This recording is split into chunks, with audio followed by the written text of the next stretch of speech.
কালকে ওকে তুই তো রান্না করবি আর গাজর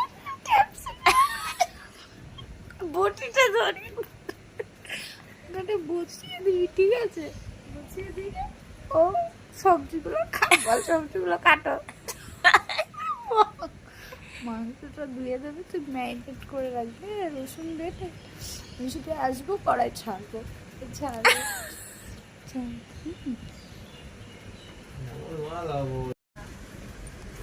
টপ করবো,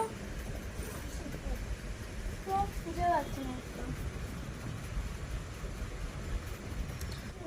একটাও টপ পাচ্ছি না। কেন টপ জন্য করিনি? এখানে সব রেডি হচ্ছে, দেখো রেডি। আর এখানে এরা রেডি হয়নি, এরা সব বসে শুয়েছিল, এবার রেডি হবে। আমি আজকে একটা পড়ে আসতে গিয়ে দেখছি ক্যামেরা করছি, এরা দুজনে কি করছে।